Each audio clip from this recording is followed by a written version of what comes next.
Olá, sabe aquela sensação de estar vivendo a mesma história de novo e de novo? Como se a gente estivesse preso num roteiro que nem fomos nós que escrevemos? Pois é, hoje a gente vai investigar exatamente isso. O mapa invisível que guia a nossa vida e que muitas vezes nos leva justamente para os lugares onde a gente menos queria estar. Vamos mergulhar nessa? Pois é, essa é a grande pergunta, né? Por que será que a gente repete os mesmos erros? Mesmo com toda a boa intenção do mundo, a gente acaba caindo em relacionamentos parecidos, enfrentando os mesmíssimos desafios na carreira ou tropeçando nos mesmos hábitos de sempre. E olha, a resposta vai muito além de uma simples falta de força de vontade. Então, vamos começar por aí, por esse ciclo de repetição.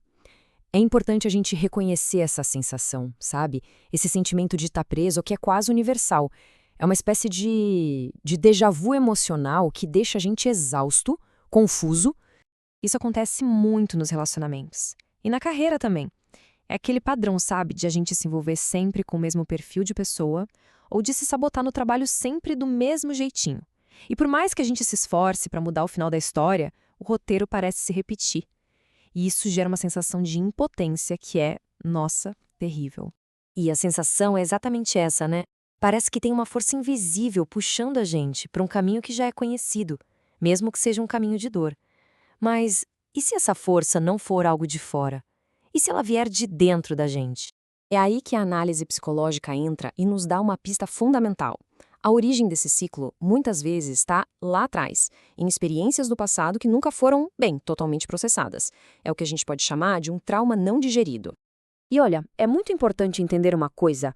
Quando a gente fala de trauma aqui, não é só sobre grandes catástrofes, não. Pode ser qualquer situação que lá atrás foi demais para nossa mente aguentar, que sobrecarregou a nossa capacidade de lidar com aquilo. E para sobreviver, o que a mente faz? Ela meio que congela essa experiência. Essa metáfora da digestão, né? Ela é muito boa. Pense assim: é como uma comida que não foi digerida.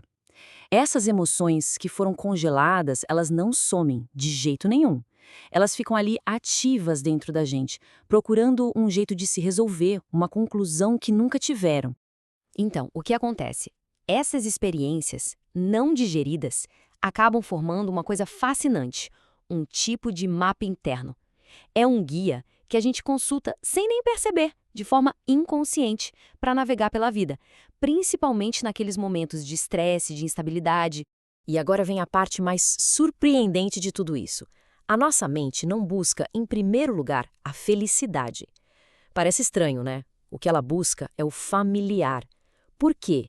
Porque o objetivo principal dela é reduzir a tensão. E o jeito mais rápido de fazer isso é voltar para o que ela já conhece, para o que é familiar, mesmo que isso seja doloroso. O conhecido, por pior que seja, dá uma falsa sensação de controle. E esse mapa, ele é desenhado lá na nossa infância. As experiências que a gente vive, os primeiros laços que a gente forma, as dores que não foram resolvidas, tudo isso vai criando os caminhos, as rotas que a nossa mente vai tender a seguir para o resto da vida.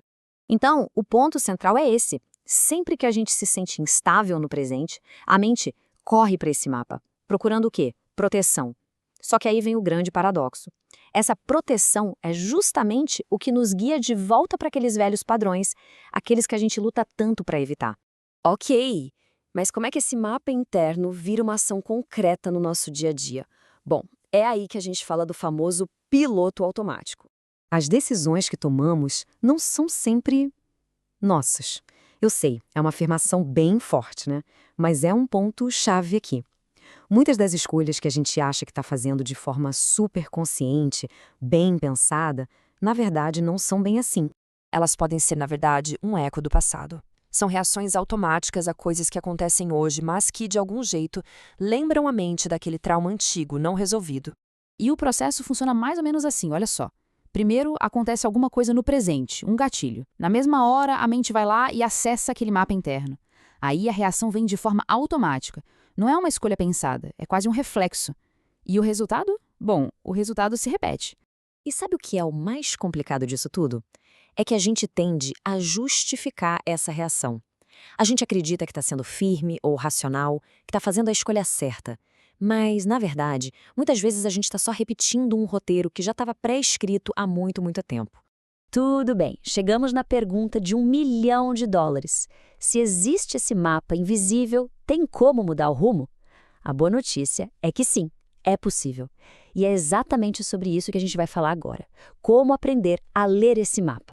Esse ciclo de repetição só continua enquanto a raiz dele fica lá, escondida, no escuro. O poder dele vem do fato de ser invisível. O ciclo começa a se quebrar a partir do momento em que a gente para de olhar só para o erro que se repete e começa a investigar a origem dele, aquele trauma original. E veja bem, o caminho para a mudança não é apagar o mapa. Isso nem seria possível. O caminho é aprender a ler esse mapa.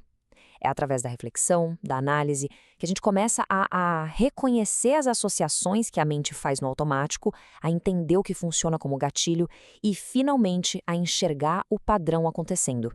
E essa, gente, é a grande virada de chave. Trazer isso para a consciência devolve o poder da escolha. Porque no momento em que aquele padrão, que era inconsciente, se torna consciente, cria-se um espacinho precioso entre o gatilho e a reação automática. E é nesse espaço que uma nova decisão, uma escolha de verdade, pode ser feita. No fim das contas, a grande questão não é se a gente está condenado a repetir os mesmos erros para sempre. A pergunta é: será que a gente está disposto a fazer o trabalho de ler o nosso próprio mapa interno?